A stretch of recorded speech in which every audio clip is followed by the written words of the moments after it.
I was in the supermarket doing my weekly shop and I noticed two things. First of all, the price of dog food had gone up 99 pence. Now that's extortionate because that's nearly £7 in dog money. Secondly, some people don't know how to get what they want when they want it. In fact, most people don't know how to get what they want when they want it. Now, I can't do anything about the price of dog food, but I do know how to get what I want when I want it. And I bet you know how to get what you want when you want it. It's just that we often forget.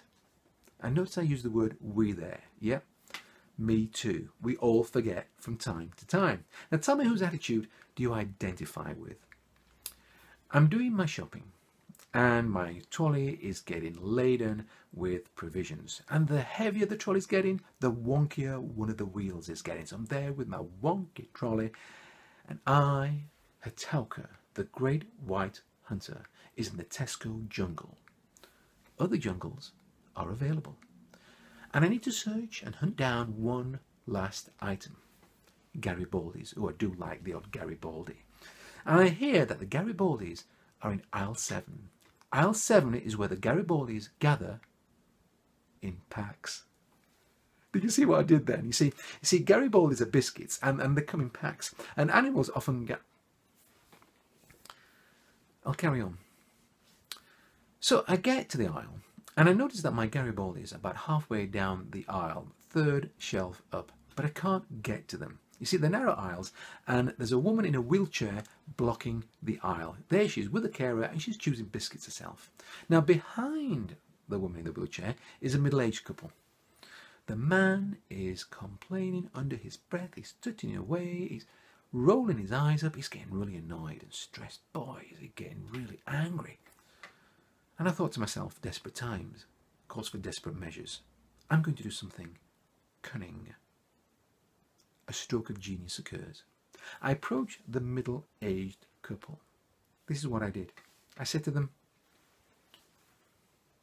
"Excuse me, could you let me pass, please?" And would you believe it?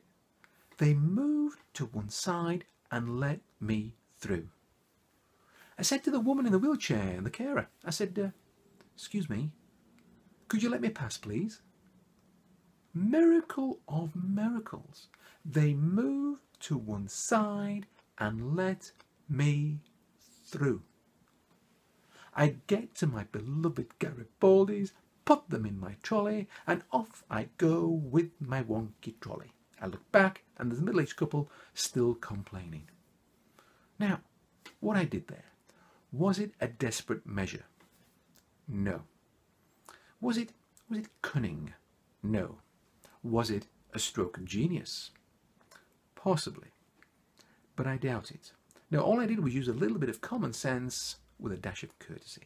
Now, whose attitude do you identify with? Mine or the middle-aged couple? Are you the type of person who will see an obstacle of some sort and you get annoyed and angry and stressed up and you let it eat you up inside? Or, if you can't do anything about it, do you just let it go? Or do you take appropriate action? The first one is a no-no. The second one and the third one, they're one of two good things to do. You see, all I did was use a well-known technique that was taught to me as a child. In fact, we were taught this technique as a child. Now, I remember reading the Bible. I say reading the Bible, I went to Sunday school. And this is the phrase that was taught to me. I want to finish this following phrase off. You ready? Ask and you shall. That's right. Ask and you shall receive. That's all we have to do. Ask and we shall receive. Now, if we ask and we don't receive, then either we're asking for the wrong thing, or we're asking the wrong person, or we're asking in the wrong way, actually. So we need to think through exactly what it is that we're asking for, how we're going to ask for it, and who are we going to ask. So be bold. Go on. You know what you want? Ask and you shall. That's right. Pun? Oh, okay. I'm sorry. I've got to go now. I've got a wonky wheel to fix. Until next time, stun the world. Be astonishing.